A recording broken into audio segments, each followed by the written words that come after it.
Hey everybody, this is Robert at MARET Web Project, and what we're going to look at today is anger and its interpretation, how to use the MARET anger diagnostics. And I have my James client, who is a fictitious client, open here, and I've already opened the set of results.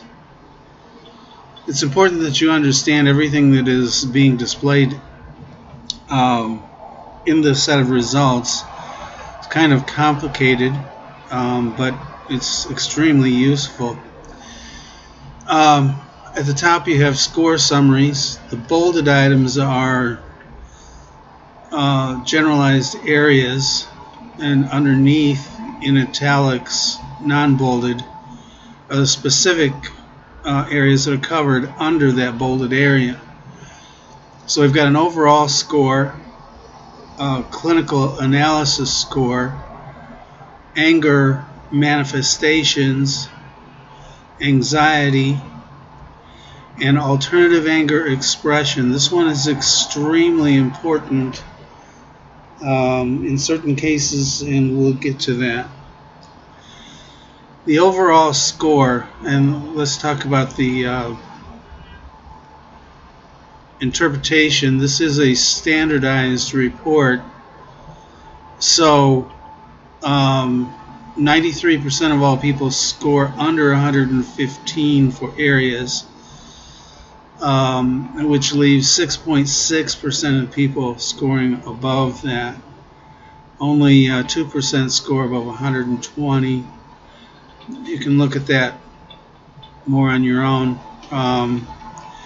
So when we look at these score summaries, we can see the overall anger score for James is 129, extremely elevated. Clinical analysis, these are clinical scales. Intermittent explosive disorder is a scale, or is an actual diagnosis from the DSM-4. No doubt that James is exhibiting IED.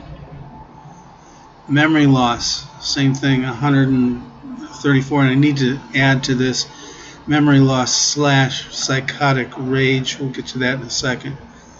Abuser type, specific type of anger, 133. So James is out here on all three of these scales.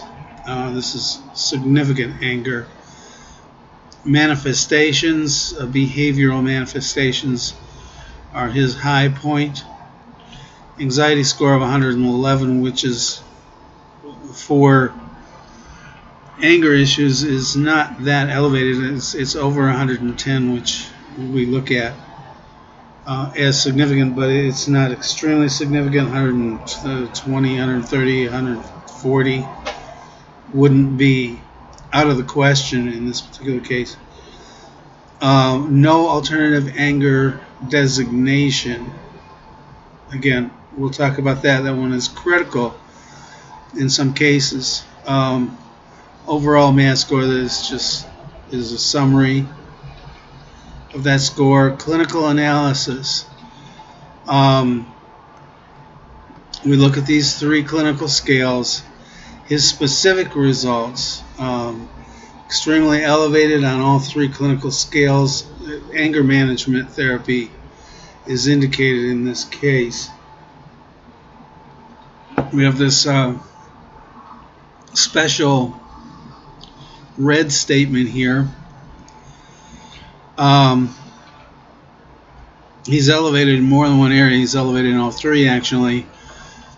You should administer addictions, personality spectrum, and home of origin. You're going to find connections probably in all of those. And as a diversion here, let's just go over. You can look at this particular statistical study that I'm running. When you click on your stats, you will look for the anger diagnostics statistical analysis. This is very statistical in nature, so if you don't understand statistics, you might not get this, and that's okay.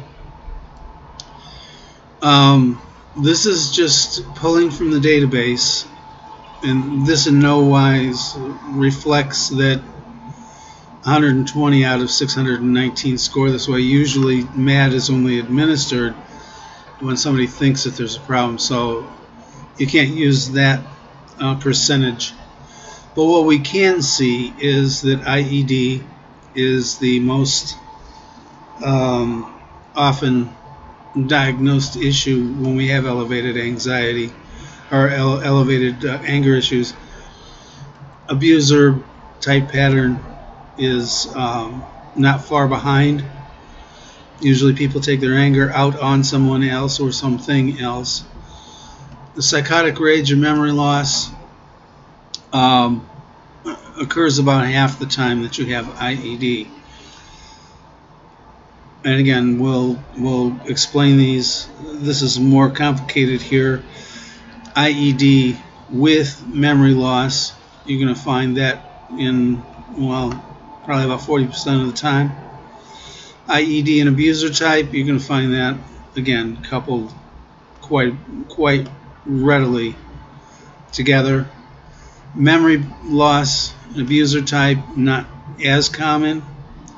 All three, IED, memory loss, abuser type, it's going to happen about a third of the time. This is a critical anger and control issue here. IED by itself, coupled together with the addiction scale. Again, there were 120 IEDs. 49 of them had addictions dependency scale also administered. And look at these scores. We find alcohol and drug averaging 116 and 120. Gambling, shame is also extremely high. This tells us that there is some kind of a relationship between shame, drugs, alcohol, gambling at a very high level. These are averages of these scores when IED is present. The others in red are also elevated, and the ones that are small, you can't, they're still in black, unbolded. They didn't score at the 120 level. I'm going to skip over personal portrait because it doesn't score. There seems to be no correlation between those. This is the reason that you want to administer the personality spectrum analysis when you find a high intermittent explosive disorder. The average antisocial maladaptation score is 113. That's the average. That is up there. That's telling you that IED is probably associated with antisocial. Borderline, same thing, 112. Narcissistic, 111. These are averages when a person has IED. Paranoid is 110. I put the breach level here at 110. And this one kind of surprised me a bit. The schizotypal maladaptation is at 111. The others you can see score much lower. The set of results here is 64, so it's still kind of low, but antisocial, borderline, narcissistic probably aren't going anywhere. They're not going to fall off the scale. They'll probably get stronger as this study goes along. And 64 results are significant. So let's get back off this and go back to the James case. That's why you want to administer these. You're probably going to find something. And it's better to have all of the information. When IED comes up, this is what you're looking at as far as a technical diagnosis from the DSM 312.34. DSM-4-TR. And you can see James's statement. Memory loss. There are times when a person gets in such a rage that they can't remember what they did, and when confronted by the police, they just don't remember that they did such a thing. This may go on for hours. They may do significant damage. They may harm someone and not realize that they did it. And here's the scale. And it's basically an inability to remember that someone did something. The abuser profiles when anger is directed at someone else, directly or indirectly. Someone punching their open hand with their fist basically says, you know, if I get mad enough, I'm not going to be punching my hand anymore. I'm going to punch you. Slamming doors, throwing things, breaking things, harming or attacking pets. That's a big one. Kick the dog, not the person. These are all demonstrations that a person could, in fact, reach out and harm someone. Anger manifestations. Everybody gets angry. Everybody needs an outlet for their anger. These are the physiological things that a person would admit to.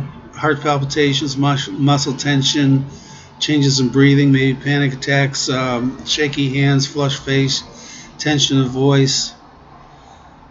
Emotional manifestations. Here's the list.